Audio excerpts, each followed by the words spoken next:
Bloomberg Audio Studios. Podcasts, radio, news.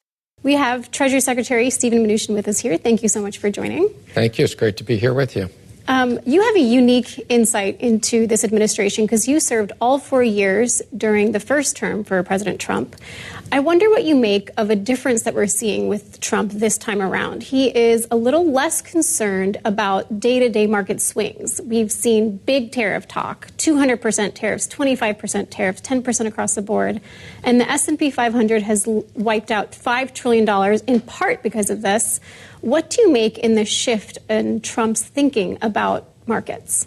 I think the execution is slightly different, but I think the fundamental economic policies are actually the same. And this goes back to what the president campaigned on in 2016, tax cuts, regulatory relief, and trade. And those are the same things you're hearing about today. I would say it's critically important that the tax cuts are extended, and I know President Trump wants to add additional tax cuts. He's always been very focused on trade. I think that you're seeing a more aggressive trade policy in this administration, and I think one of the questions is, does the president want to use this to negotiate, or does he want to use this to raise tariff revenue, which he's talked about significantly, which if he's going to do that and use that to create tax cuts or pay down debt is an interesting strategy for effectively creating a consumption tax on foreign goods. Do you think that some of the tariff threats, pulling things back, bringing them back up, do you think that's a good policy?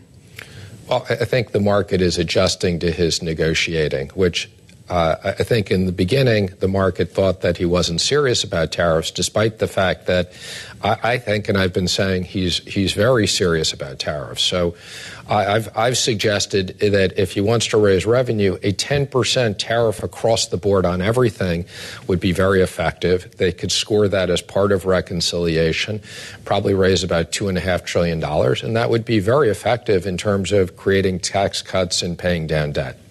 It's been a lot, though, for investors and business leaders and CEOs to absorb. What would your advice be to some of this constituency as they try to deal with and they get worried about all the stock market gyrations from these tariff threats?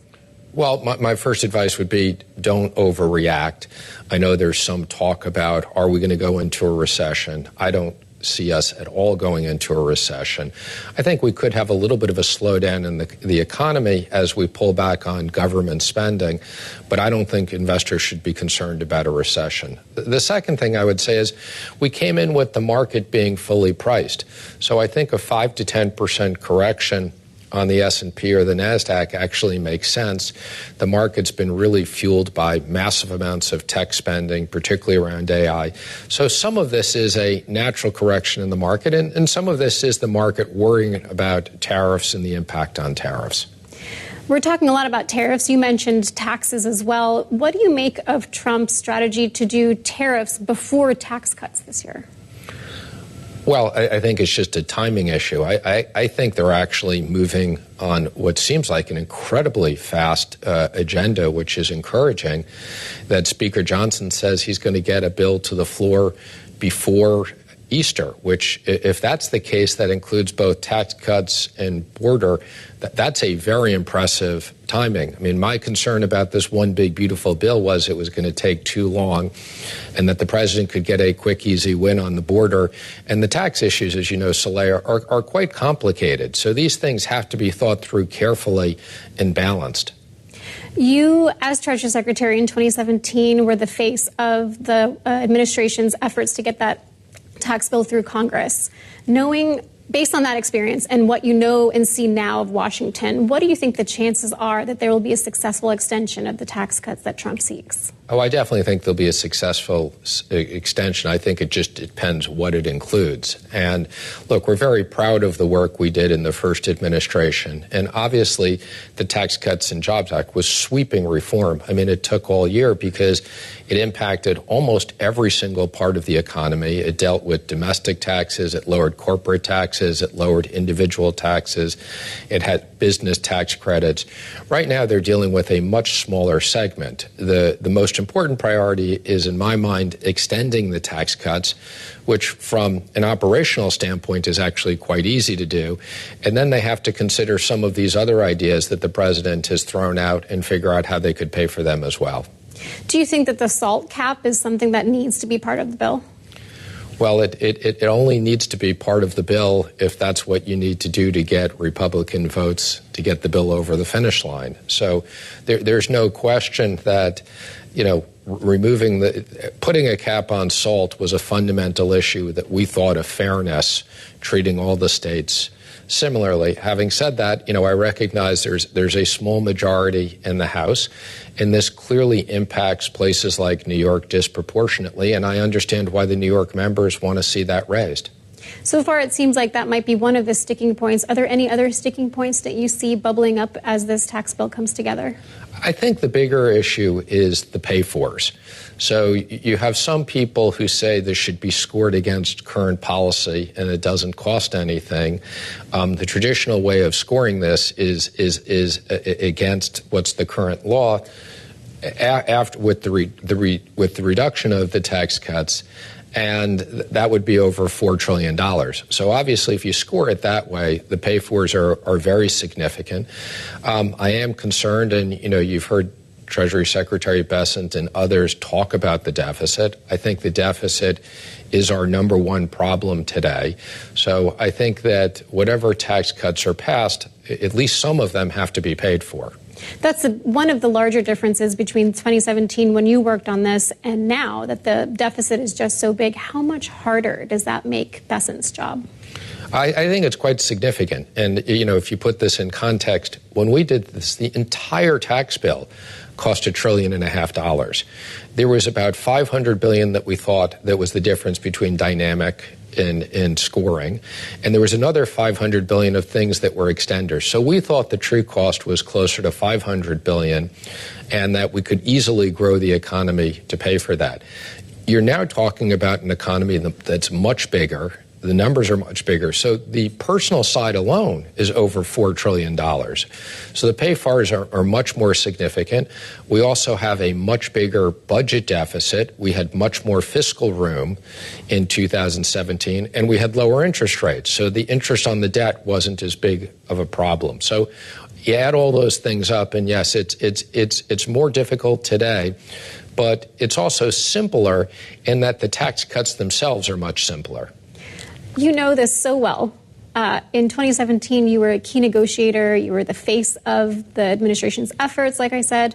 How important do you think it is for the Treasury Secretary to lead the charge on tax bill creation and negotiations? I think it's very important because it's the president's signature achievement, and extending it is critically important for the administration.